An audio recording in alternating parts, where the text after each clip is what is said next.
Good day everyone. I am Adrian Cyrus Diragay and I will be discussing Module 2 of Institutional Based Corrections. These are the topics: the history, philosophy, and objectives of imprisonment and development of prisons, Sing Sing Prison, Auburn System, Pennsylvania System, 5 deployments of prisoners, form of punishments, age of enlightenment, personalities behind correctional institutions: Cesar Marquez of Vicaria Bonesaya, Cesar Lombroso, William the Conqueror, Enrico Ferri, and Clifford Shaw.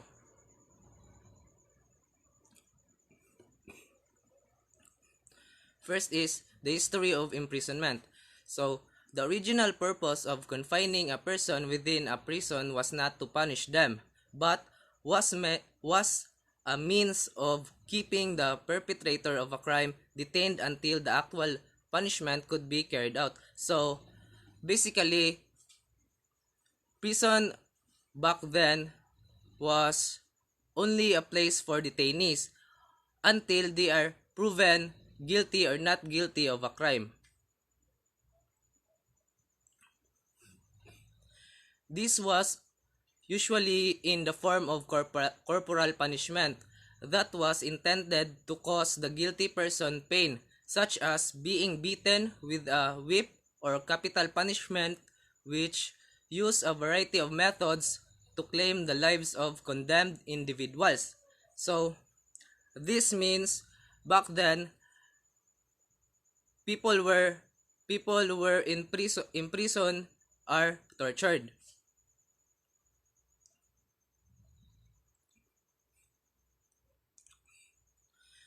London is known as the birthplace of modern imprisonment.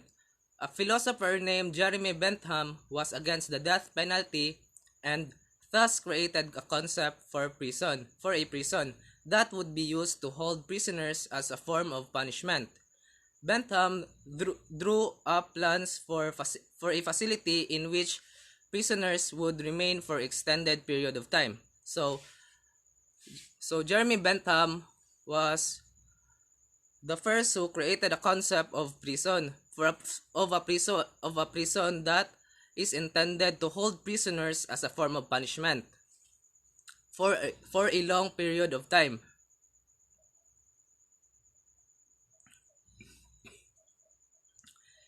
His designs was intended to ensure that the people who were locked up would never know if they were being watched by guards or not, which he felt would allow the prison to save money. Since the inmates could not be certain how many guards were present, Bentham reasoned fewer officers would need to be hired to maintain the peace. In the end, this prison was never built, but the concept of using prisons as a form of long-term punishment did catch on. So, his idea of locking up prisoners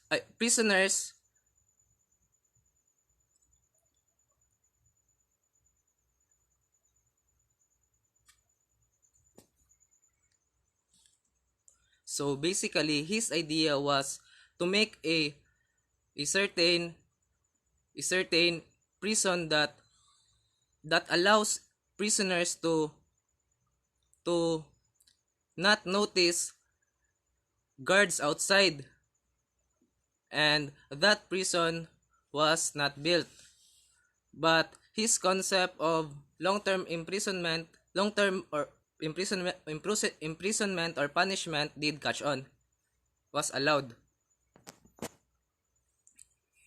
So this is Jeremy Bentham.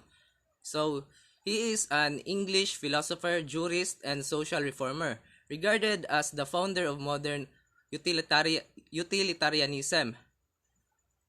Bentham defined as the fundamental axiom of his philosophy the principle that is the greatest happiness of the greatest number, that is the measure of right and wrong. By the 19th century, prisons were being built for the sole purpose of housing inmates. They were intended to deter people from committing crimes. People who were found guilty of various crimes would be sent to these penitentiaries and stripped of their personal freedoms. Inmates were often forced to do hard labor while they were incarcerated and to live in very harsh conditions. Before long, one of the goals of a prison sentence became the rehabilitation of inmates. Many people felt that the fear of being locked up would be enough to deter an inmate from ever committing another crime. But another theories held that policies should be introduced to help reform prisoners before they were set free.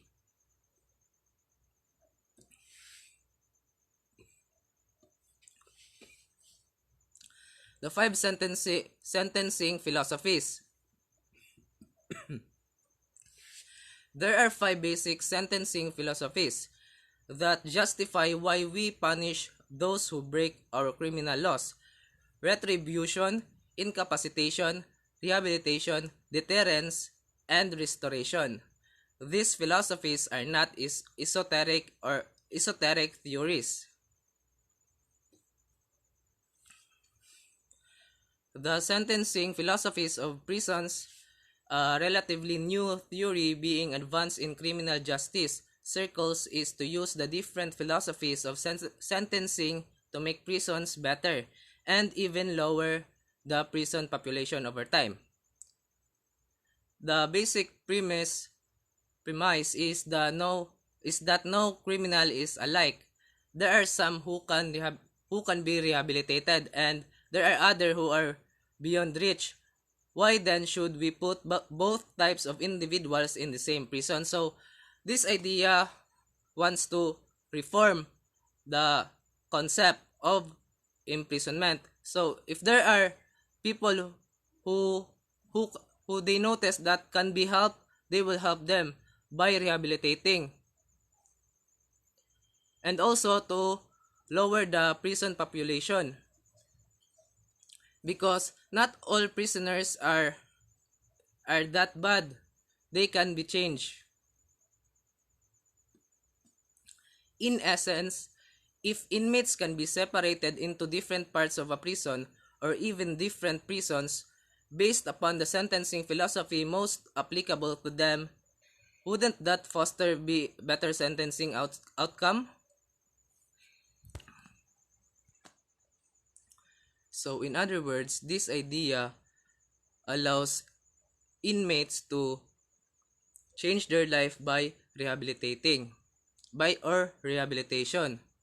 only if they are willing or capable of changing their behavior.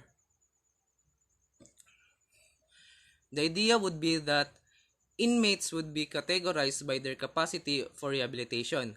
Those who truly can be rehabilitated should be grouped together so they can help one another change for the better. By the same token, those who must be in prison because they are recidivists and cannot change their behavior need to be incapacitated, will be changed appropriately, or will be placed appropriately in maximum security prisons. This approach comes from C.J. Oakes' article regarding the perfect prison system. While this approach has not been tried in any large scale way, it seems like a worthy cause.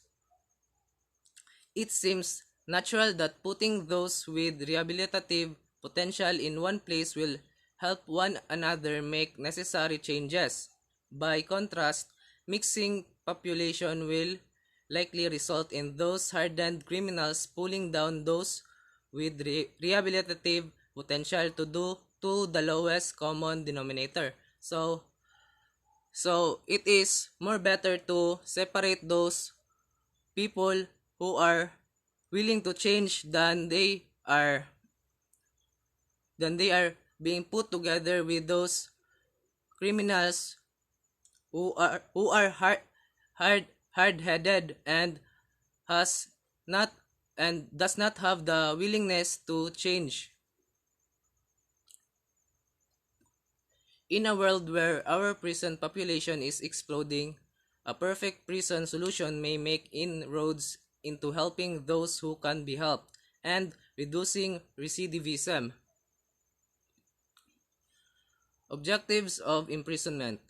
The purposes of a sentence of imprisonment or similar measures deprivative of a person's liberty are primarily to protect society against crime and to reduce recidivism.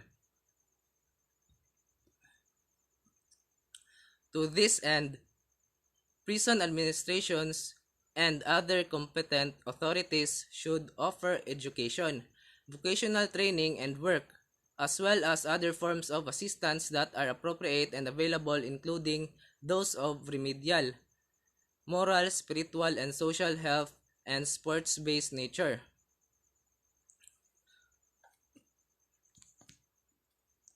Development of prison. Prison.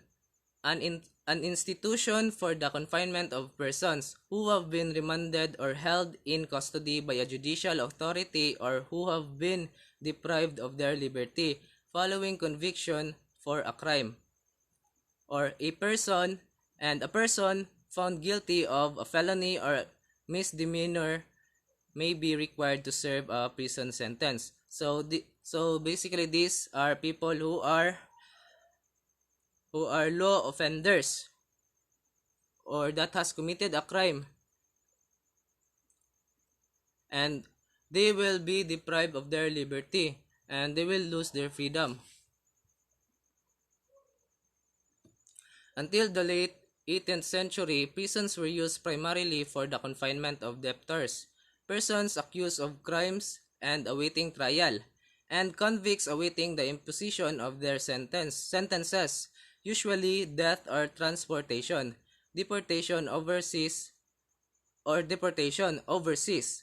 A sentence of imprisonment was rarely imposed and then only for minor crimes. So, way back on late 18th century, prisons were only a place for detainee.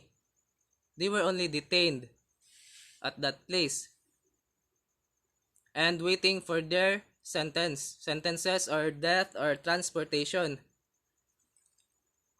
because imprisonment back then were rarely imposed.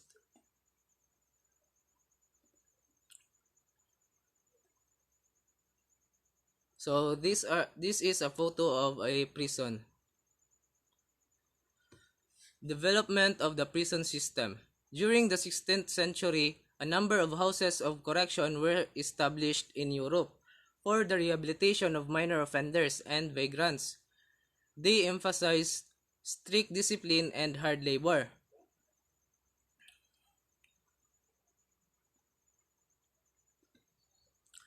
Poor sanitation in these institutions caused widespread disease among prisoners, who were generally held unsegregated without any consideration for gender or legal status. Outbreaks of epidemic typhus, known as jail fever, occasionally killed not only prisoners but also jailers and more rarely judges and lawyers involved in trials. So before those, the prisons were poorly sanitized and it caused a widespread disease which is called epidemic typhus, and their prisons before their prisons before and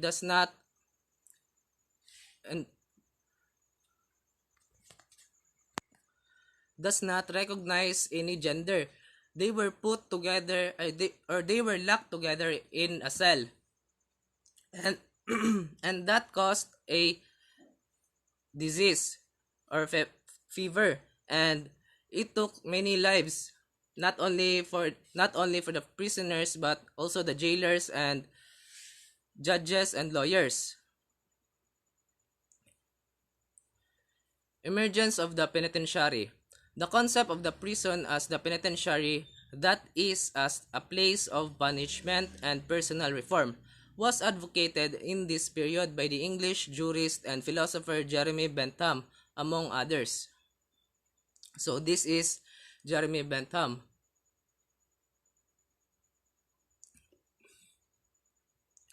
The appalling conditions and official corruption in many local prisons of the late 18th century England and Wales were exposed by the English prison reformer John Howard, whose works The State of the Prisons in England and Wales during 1777 and An Account of the Principal Lazaretos in Europe 1789 and were based on extensive travels.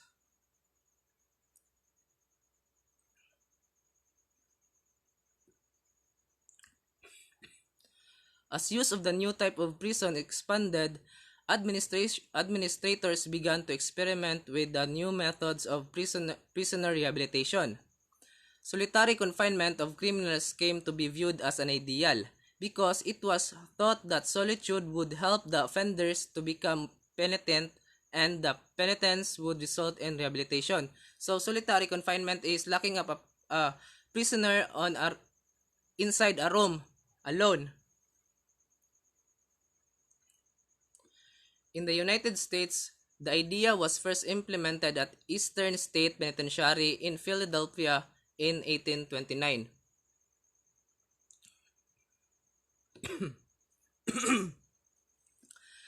This is Sing Sing Prison, an example of penitentiary prison.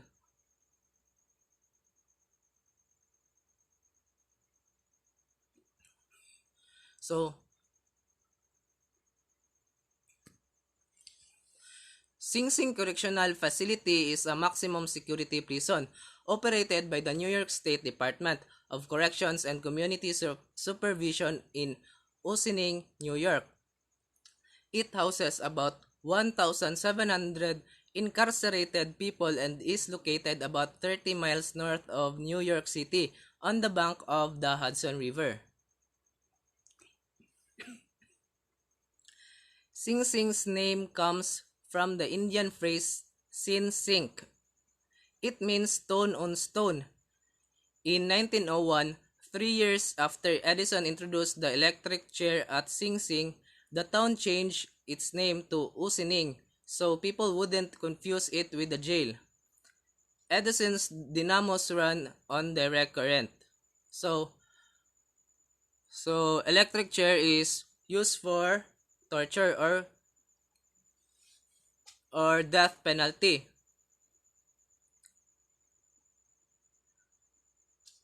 So this is the Sing Sing prison before. Sing Sing was the fifth prison constructed by the New York State authorities. In 1824, the New York legislature gave Elam Lins, warden of Auburn Prison and a former United States Army captain, the task of constructing a new, more modern prison. Lins spent months researching possible locations for the prison, considering Staten Island, the Bronx, and Silver Mine Farm, an area in the town of Mount Pleasant on the banks of the Hudson River.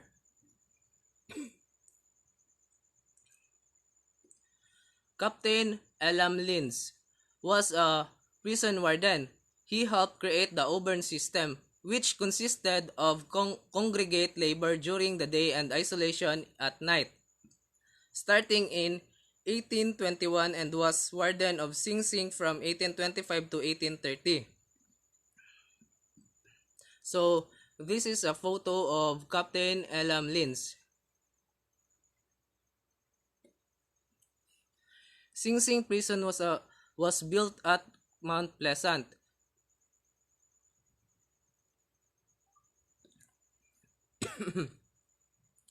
In March 8, 1825, the legislature appropriated $20,100 to purchase the 130-acre or 0.53 kilometers site, and the project received the official stamp of approval. Lynn selected 100 inmates from the Auburn prison for transfer and had them transported by barge via Erie Canal and down the Hudson River to freighters. So, so he selected 100 inmates from the Auburn prison and transferred it to Sing Sing prison for his experiment.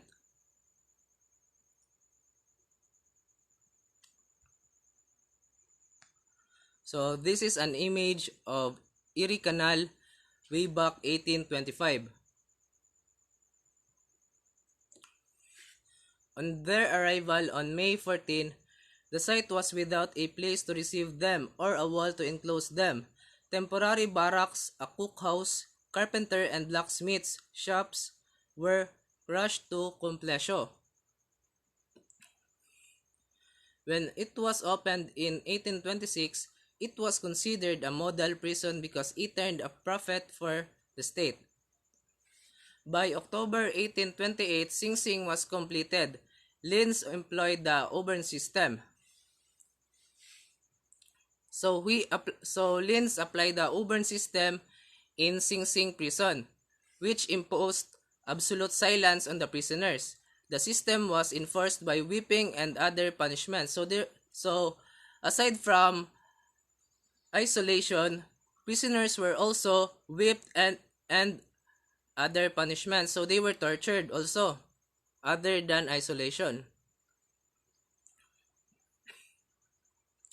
So prisoners back then in Sing Sing prison has been whipped.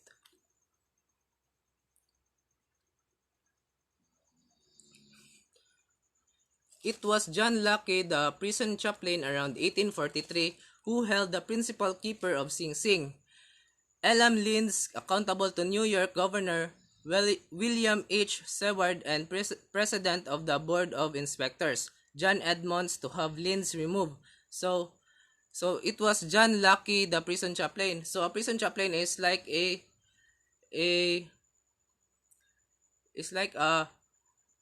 priest at the prison, and its job is to deliver the words of God to them, so they can realize their mistakes and hoping that they will change in the future. Sing Sing Prison Museum. So these are the photos of Sing Sing Prison Museum.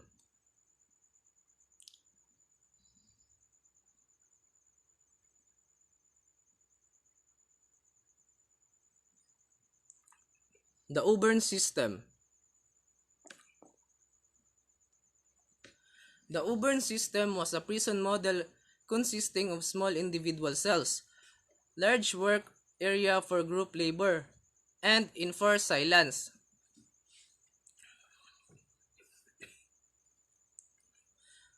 So this is the Auburn system. Prisoners were held in a prison which is only capable for an individual prisoner, and they were tasked for large work area for group labor, and they are not also allowed to talk. The New York State Prison at Auburn opened in 1819. The Auburn prison administrators developed a system that was almost the opposite of the used at the Eastern Penitentiary. The Auburn Correctional Facility in New York.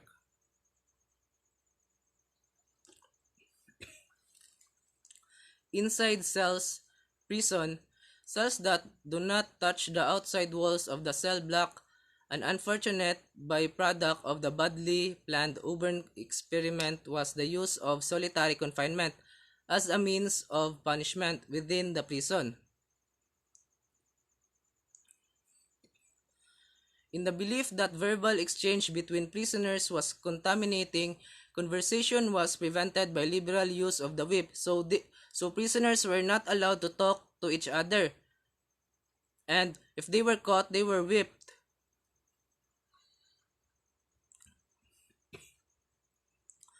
U-Bourne structural design, with inside cells and wings composed of 2 to 4 tiers of cells or cell blocks, became the model for most prisons built in the following 150 years. Cell blocks, multi-tier living cells usually stacked one atop the other, built within a hollow building and not touching exterior walls.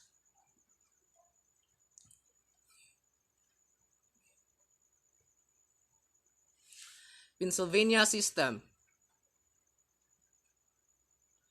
The Pennsylvania system was an early prison system requiring system inmates silence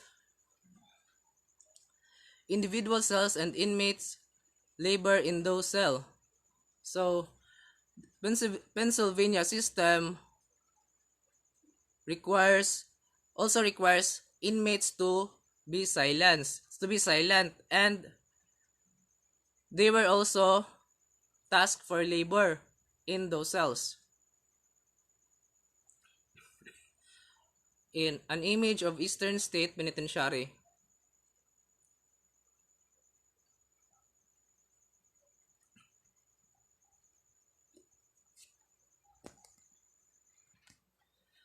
This is where the Eastern Penitentiary came from, which is a prison facility designed on the Pennsylvania system, with rows of individual cells attached to corridors and outside cells. Outside cells, prison cells attached to a corridor with the back of the cells extending outward toward a peripheral wall. So this is an example of outside cells. The prison was built like a square wheel, with the cell blocks arranged like spokes around the hub or central rotunda. The routine at Eastern was solitary confinement, silence, and labor in outside cells. 5. Deployment of prisoners. The Northern Industrial Prison, the Southern Plantation Prison, the Chain Gangs, the Custody-Oriented Prison, and the Treatment-Oriented Prison.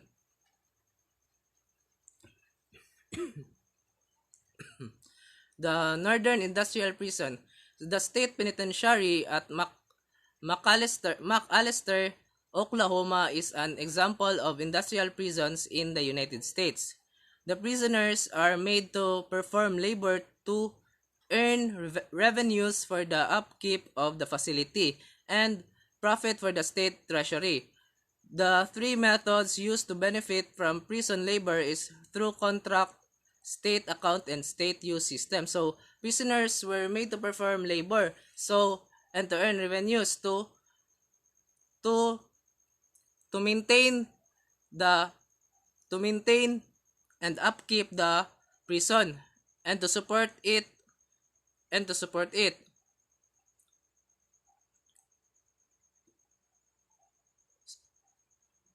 So this is an image of Oklahoma State Penitentiary.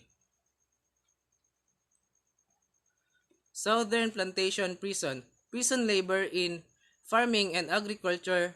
The agricultural industry in the United States has a long history of using prison labor. And yes, way back their prisoners were already forced for labor. And the United States has grown dependent on cheap labor for its food system, relying on undocumented workers and minimum wage loopholes to keep production costs low. So they used prisoners as workers, and they pay them minimum wage.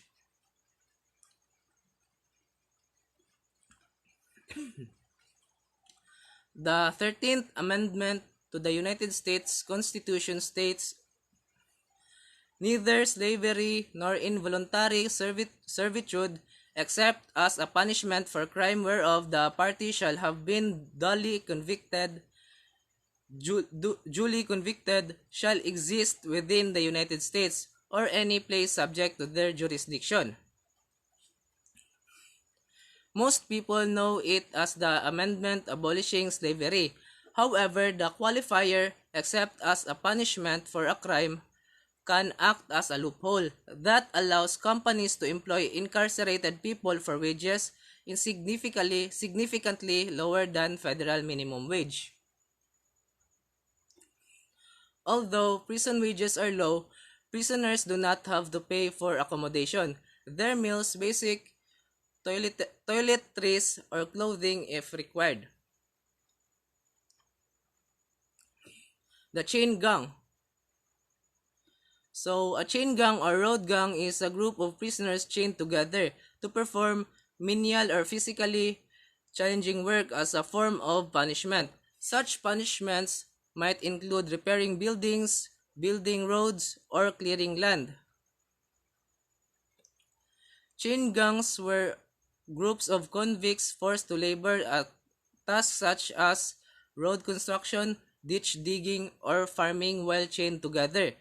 The improvements they made to build roadways had significant impact on rural areas, allowing planters to more quickly and more easily transport their crops to market.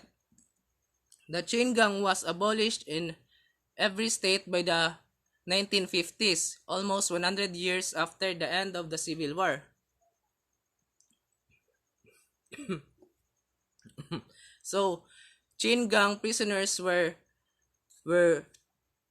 were law offenders, they were and they have no choice, and they have no choice. Tasked for they were yes they were tasked for hard labor, and and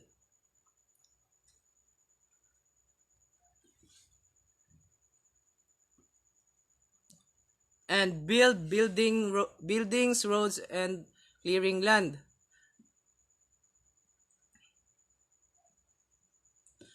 The custody-oriented prison. Correctional officers are the most numerous of staff in correctional institutions, and thus an important component in the functioning of the prison. Maintaining order inside the prison is one of the most important role of the correctional officer. Most prisoners are violent towards other inmates, sometimes to officers. So these are the jobs of the correctional officers. They maintain the order in the prison, and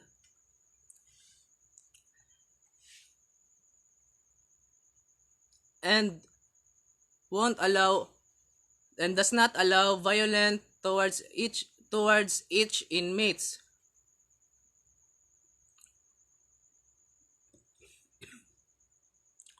Treatment-oriented prison. The basic idea of treatment is to help the criminals enhance their ability to help themselves. They focus on specific types of offenders, such as sex offenders, violent offenders, and drug addicts. Now, most people believe some treatment programs will help some offenders to prevent recidivism to some extent. So, oriented prison is a prison where criminals were given a chance to enhance or their ability to change themselves, and allow them to change their behavior by the treatment of the program.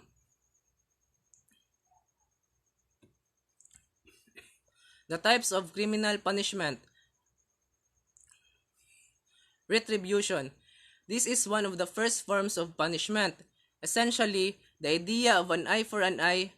Those who favor retribution believe it gives the victims of crime, or society as a whole, a sense of satisfaction of knowing a criminal received the appropriate level of punishment for the crime committed.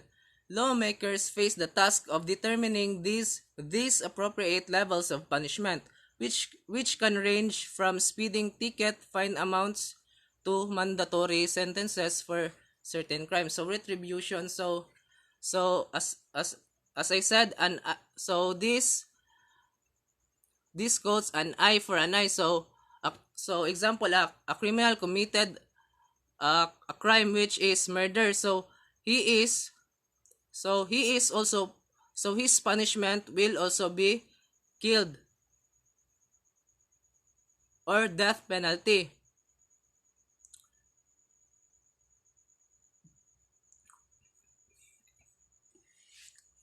So deterrence. Deterrence aims to prevent future crime and can focus on specific and general deterrence. Specific deterrence deals with making an individual less likely to commit a future crime because of fear of getting a similar or worse punishment. General deterrence refers to the impact on members of the public who became less likely to commit a crime after learning of the punishment of another person in experience. So basically so basically deterrence aims to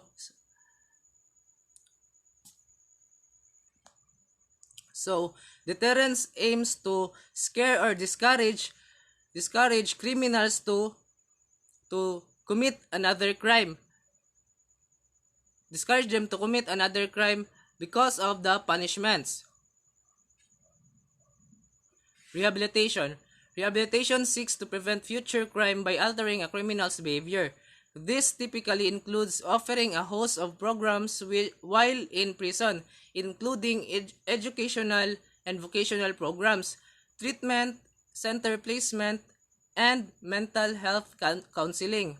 This approach also typically gives judges the flexibility to mix in rehabilitation programs as part of a criminal sentencing. The goal is to lower the rate of recidivism or people committing another crime after getting released from prison.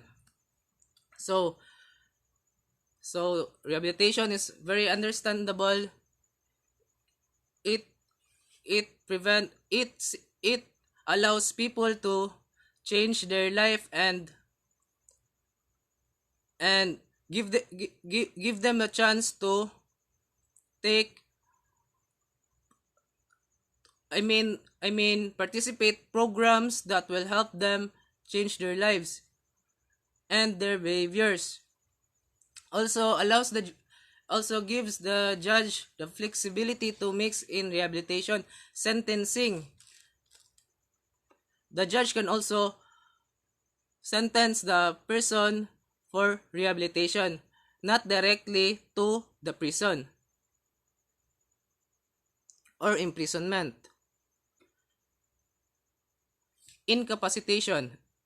This is another ancient approach that remains popular. Incapacitation simply means removing a person from society. This includes incarceration in prison, house arrest, and it in its more dire form, execution. Many feel the flaw in this approach is that it doesn't address rehabilitation or recidivism, the latter of which tends to remain high in societies that practice incapacitation. So, incapacitation is is removing a person from their state or their country. Yes, that's it. As a punishment, they were banned from their country and they are no longer able to go back. Restoration. This new approach to criminal justice calls for the offenders to make direct amends to the victim of their crime, as well as the community where the crime occurred. Judges use this approach mostly with juvenile offenders. In this approach, the criminal and the victim meet so that the offender can hear what the victim says about their experience with the crime committed. The offenders then strives to make amends and seek forgiveness. So, restoration, this allows the offender and the victim to to meet to meet each other and talk, so the offender can hear the other side, and it also gives the offender the chance to ask for forgiveness for the crimes he or she committed.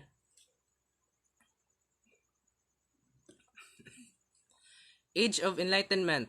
The Age of Enlightenment refers to a time period as well as an elite 18th century cultural movements that sought to mobilize the power of reasoning in order to reform society and advance knowledge. So, Age of Enlightenment is the time where people make reforms and thus make at this age people are also hyped or or encouraged to change the system and make advancement like contributing new theories and changing the old ways and giving and providing new ideas that would help the system and the way of living of the people. Rationalism was the main product of the Enlightenment. Philosophers used logic and reason to analyze and reconfigure the relationship between British citizen and the criminal system. So rationalism used their mind or reasoning to analyze relationships between British citizen and the criminal system. There were three main schools of thought in early criminological theory, spanning the period from the mid-18th century to the mid-20th century: classical, positivist, and Chicago.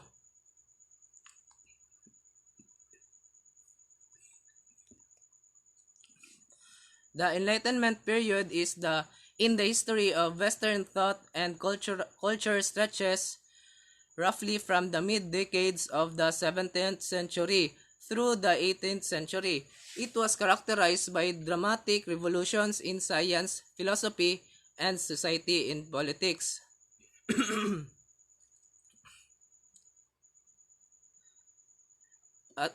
And because at the age of Enlightenment period, people were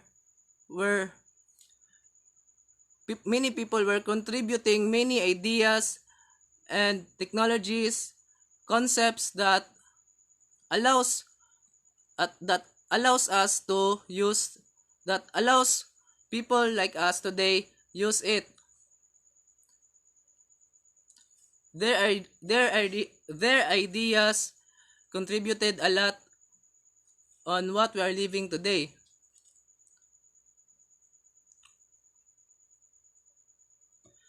The Enlightenment begins with the scientific revolution of the 16th and 17th centuries, the rise of the new science,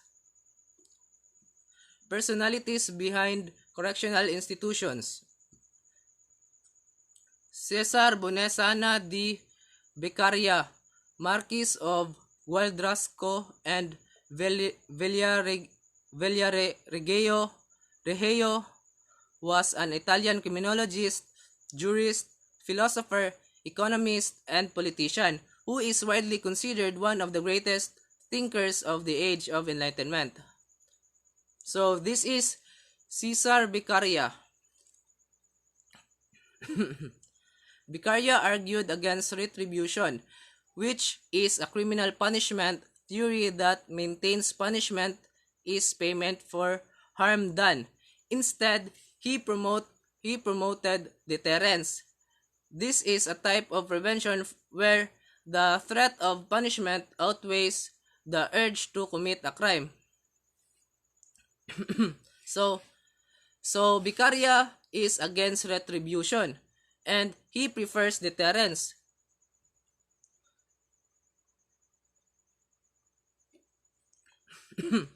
Also, spurred by his involvement in the Academy of Fists, was Beccaria's most famous and influential essay on crimes and punishments, published in 1764.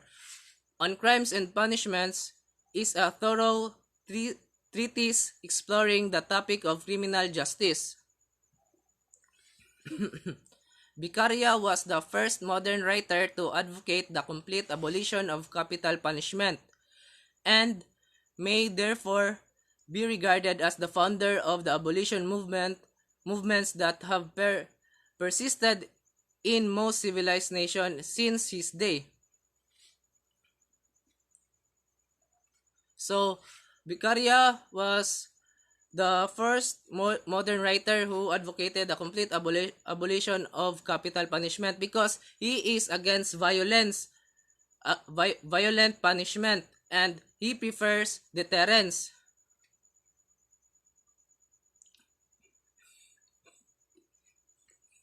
He reasoned that the purpose of imprisonment was the protection of society and the reform of criminals. Beccaria's book is believed to have been influential in the abolition of torture and maiming as a routine criminal punishments by the mid-19th century. So he believed that imprisonments allows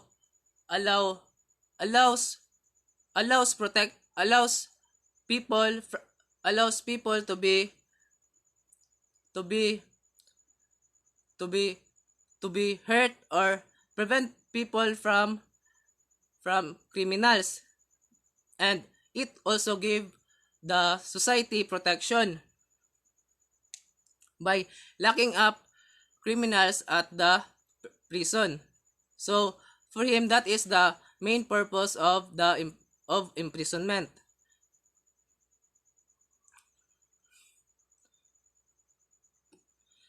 Cesare Lombroso was an Italian criminologist, phrenologist, physician, and founder of the Italian school of positivist criminology. Lombroso rejected the established classical school, which held that crime was a characteristic trait of human nature. Lombroso's 1876 biological theory of criminology suggests that criminality is inherited and that someone born criminal could be identified by the way they look. In 1876, Lombroso, an Italian criminologist, proposed atavistic form as an explanation of offending behavior. So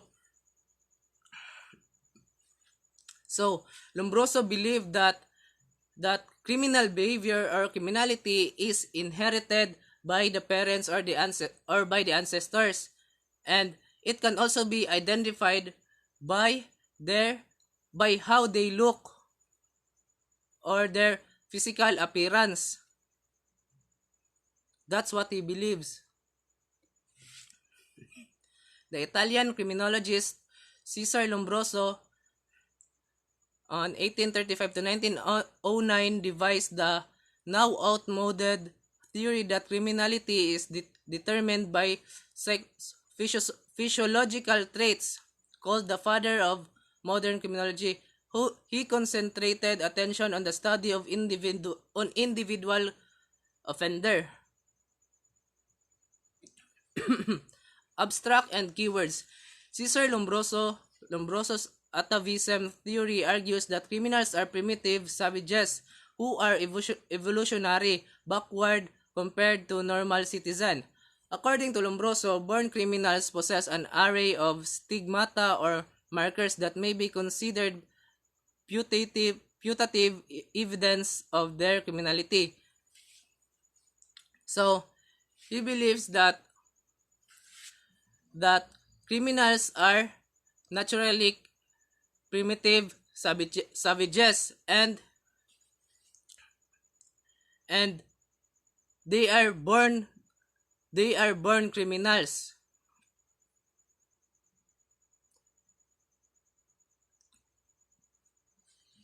Or basically they were born with a criminal behavior. Essentially, Lombroso believed that criminality was inherited and that criminals could be identified by physical defects that confirmed them as being atavistic or savage. A thief, for example, could be identified by his expressive face, manual dexterity, and small wandering eyes. This is this is what Lombroso believed, that that criminals can be identified through their physical defects and appearance, by their face, or their ears or their head, or any defects on the physical on the on the physical body of a person.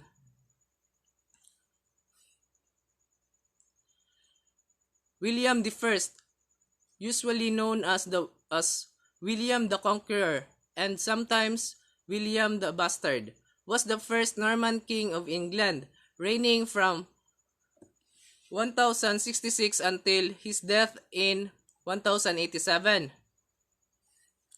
A descendant of Rollo, he was Duke of Normandy from 1035 onward. He was the monarch of England. Before he became the King of England, William the First was one of the mightiest nobles in France as the Duke of Normandy, but he is the best remembered for leading the Norman conquest of England in 1066, which changed the course of English history and earned him the sobriquet William the Conqueror.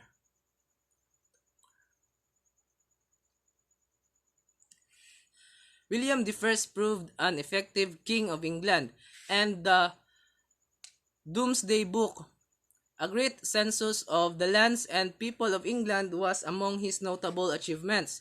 Upon the death of William I in 1087, his son William Rufus became William II and the second Norman king of England.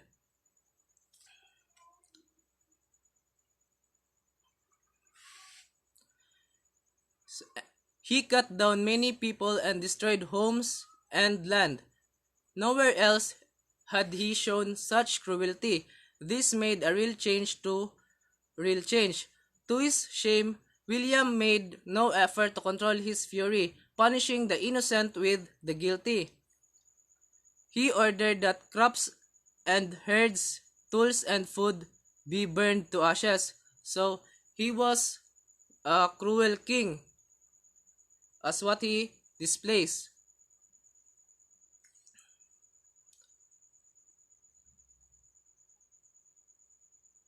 So what was it about William and the Normans that led the English to keep rebelling? One major reason was that after the Norman conquest, William had an army of 7,000 or so men at his back who were hungry for reward in the form of land. William died after his horse reared up during 1087 battle. He throwing the king against his saddle pommel so forcefully that his intestines ruptured. An infection set in that killed him several weeks later. So he was thrown by his horse and he was severely injured, and that caused of his death several weeks later.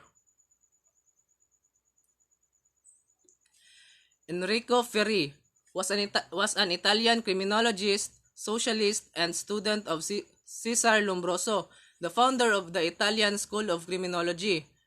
While Lombroso researched the purported physiological factors that motivated criminals, Ferri investigated social and economic aspects.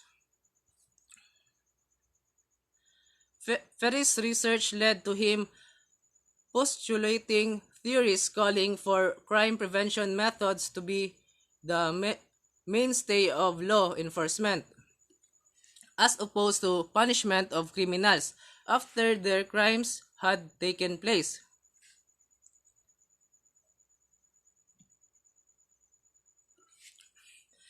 He also served as editor of the socialist Daily Avante, and in 1884 saw his book Criminal Sociology published. Ferry disputed Lombroso's emphasis on biological characteristics of criminals. Instead, he focused on the study of psychological characteristics which he believed accounted for the development of crime in an individual. So he is against Lombroso's idea of biological characteristic of criminals, and he focused on the psychological characteristics which which target which aims the behavior of the criminal, and traced the reason he he behaves like that. Why he behaves violently. These characteristics include slang handwriting, secret symbols, literature, and art, as well as moral insensibility and a lack of repugnance to the idea and execution of the offense previous to its commission, and the absence of remorse after committing it. Ferry summarized his theory by defining criminal psychology as a defective resistance to criminal tendencies and temptations due to the ill-balanced impulsiveness which characterizes children and savages. Clifford Robichaud was an American sociologist and criminologist. He was a major figure in the Chicago School of Sociology during the 1930s and 1940s, and is considered to be one of the most influential figures in American criminology. In 1934, Clifford Shaw, a University of Chicago sociologist, established the Chicago Area Project, or the CAP. The CAP attempts to resolve local problems such as gang violence, substance abuse, and unemployment and delinquency. So Clifford Shaw aims to resolve local problems such as gang violence and substance abuse, and unemployment and delinquency.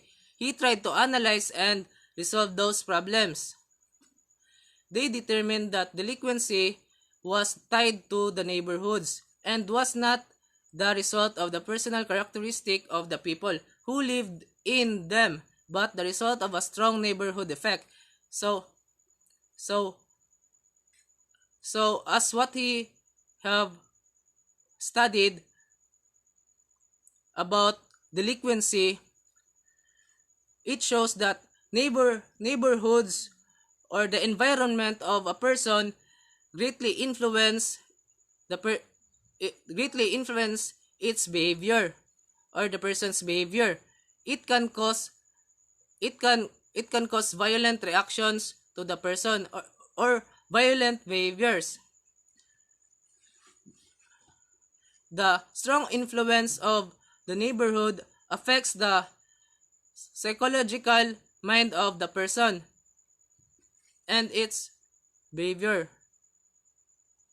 Henry Donald Mackay, 1899 to 1980, was an American sociologist and criminologist who, along with Clifford Shaw, helped establish the University of Chicago Sociology Department as the leading program of its kind in the United States.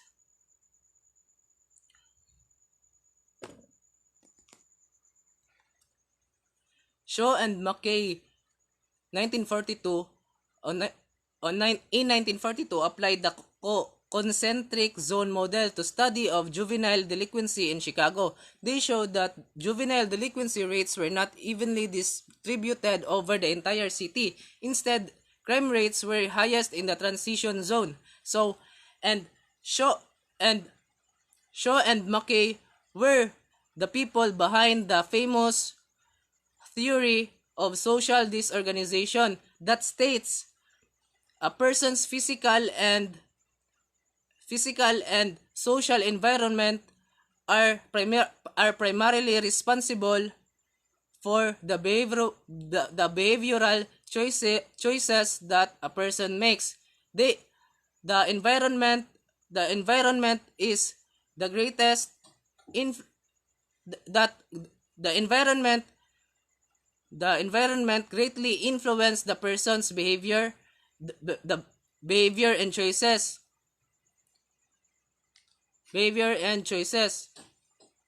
and which is in the transition. If it's in the transition zone, it is highly possible that the person who was influenced will be doing illegal activities such as and becoming law offenders of the state.